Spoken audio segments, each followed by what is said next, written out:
In the opening scene, we are introduced to a billionaire named Richie and his wife Hunter, who are enjoying a dinner party with other affluent individuals. The occasion is Richie's recent accomplishments in business, which has garnered his company a lot of profit. His parents appear to be extremely proud of him. After the dinner comes to an end, Richie and Hunter retire to their new, opulent house located in upstate New York. Despite her newfound life of luxury, Hunter, who comes from a working-class background, spends most of her days feeling bored and unfulfilled. She occupies herself by cooking, playing mobile games, and sketching. In fact, she finds herself emotionally suppressed and isolated because Richie is always distant and inconsiderate towards her. At one dinner, Hunter attempts to initiate a conversation with her husband, but he is too preoccupied with work-related texts to give her the attention she craves. A few days after the dinner party, Hunter discovers that she is pregnant and shares the news with her husband, who is overjoyed at the prospect of starting a family. To celebrate this momentous occasion, the couple decides to go out for dinner with Richie's parents. During the meal, Hunter wants to tell one of her childhood stories, but her father-in-law abruptly interrupts her and starts talking about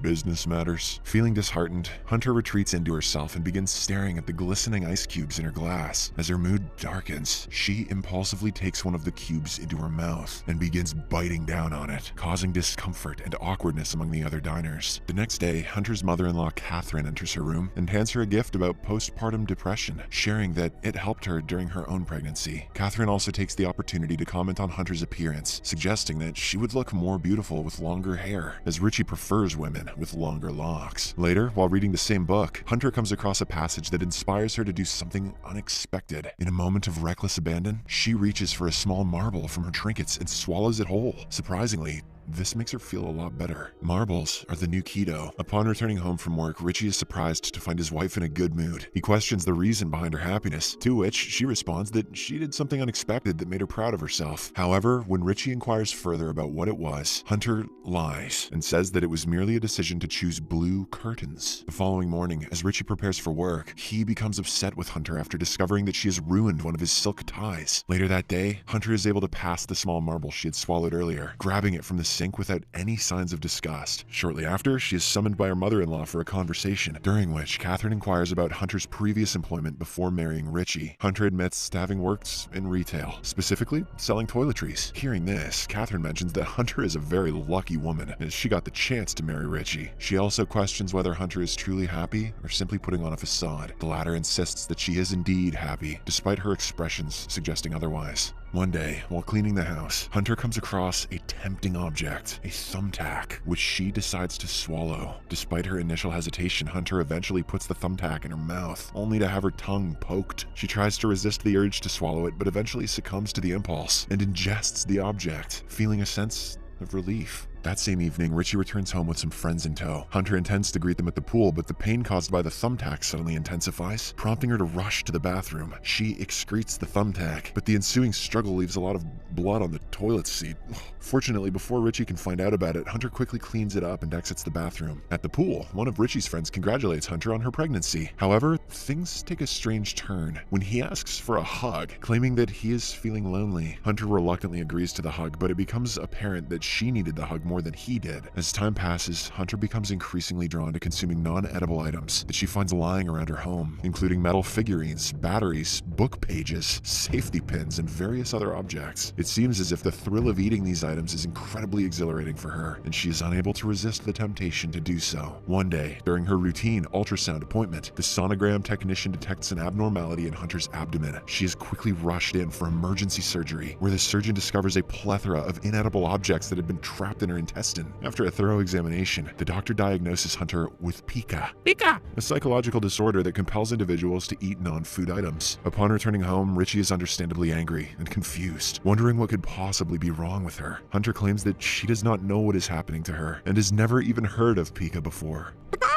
Concerned for his wife's well-being, Richie and his parents decide to arrange for Hunter to see a psychiatrist in the city. Initially, they insist on being present during her sessions, until the psychiatrist Alice requests to speak with Hunter alone. During their private conversation, Alice asks Hunter how it makes her feel to swallow these objects, and the latter reveals that she enjoys the feel of their textures in her mouth. Furthermore, Richie hires a Syrian man named Loué to keep a closer eye on his wife while he is at work. Unfortunately, this only serves to frustrate Hunter further. Over the next several days, Hunter becomes increasingly extremely irritated with Lue's attempts to assist her in the kitchen. He begins to criticize her mental health issues, insinuating that if she had gone through what he had in Syria, she would not have such problems. Furthermore, he even inspects her before allowing her to use the bathroom. However, despite all this, the obsessed Hunter still finds a way to swallow non-food items as a form of satisfaction. The scene then shifts to Richie's birthday celebration, a lavish party at their mansion. During the party, Hunter discovers that everyone in attendance is aware of her swallowing problem. She confronts Richie, asking why he told everyone, but he dismisses her, claiming that it is his special day and he does not want her to ruin it. This leaves Hunter feeling hurt and upset. Later that night, as the couple is having coitus, Hunter abruptly stops and demands that Richie apologize before they can continue. During her next therapy session, Hunter shares a deeply personal and traumatic experience. She reveals that she was not raised by her biological father and has never met him, but she keeps a picture of him. Hunter also discloses that she was actually conceived after her mom was forced upon by a stranger. One day, while in the garden, Hunter becomes fixated on the soil, but manages to resist the urge to consume it. However, while washing her hands, she overhears her husband talking to her therapist on the phone. Hunter realizes that Richie has bribed the therapist to reveal what they discussed during her sessions. Alice divulges all the information about her last session with Hunter, including her mother's case. This sends Hunter into a state of panic. As soon as Richie leaves for work, she breaks down in tears. A short while later, Lue walks into the room to check on Hunter, only to discover her under the bed. Feeling bad, he joins her there and gently pats her shoulder, providing a source of comfort and support during this difficult time. In the dead of night, Hunter wakes up from her sleep and notices Lue lying soundly beside her. Her compulsion to swallow inanimate objects once again rises, so she starts scouring the drawers frantically. When nothing comes in sight, she hastily picks up a screwdriver and swallows it. However, this turns out to be a bad decision, as Hunter starts choking, prompting Lue to wake up from his sleep. He immediately dials 911 and rushes her to the hospital. Fortunately, the surgeons are able to extract the swallowed item from her body without harming Hunter or the fetus. That baby is going to grow up to become shoe nice. Following this frightening ordeal, Hunter finds herself under pressure as Richie and his parents coerce her to sign papers, committing her to a psychiatric hospital for 7 months until she delivers the baby. Although Hunter initially resists, her husband blackmails her by threatening to divorce her if she refuses. This leaves her with no other option but to comply, much to the sympathy of Lue,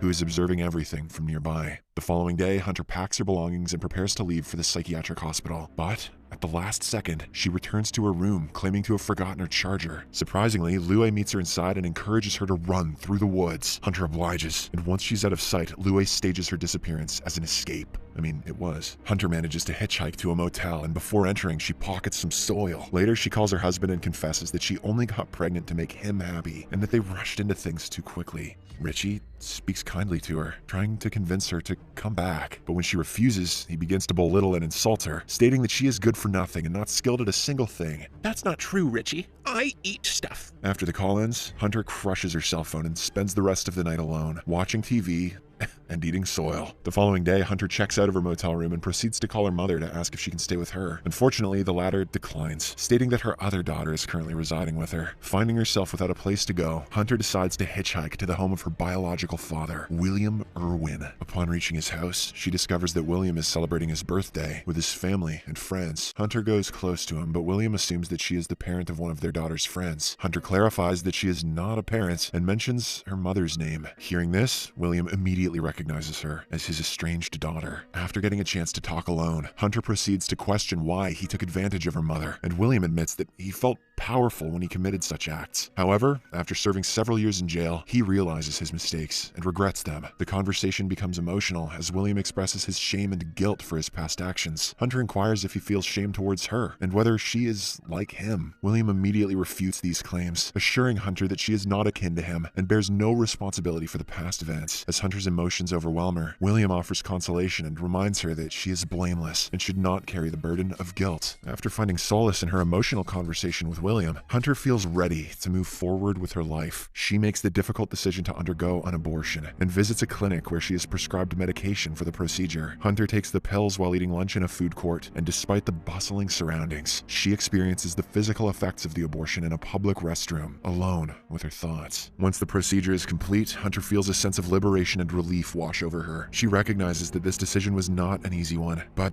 it was the right one for her at this moment in her life. With newfound freedom and a clear head, Hunter sets out to embark on a fresh start, leaving the pain and trauma of her past behind.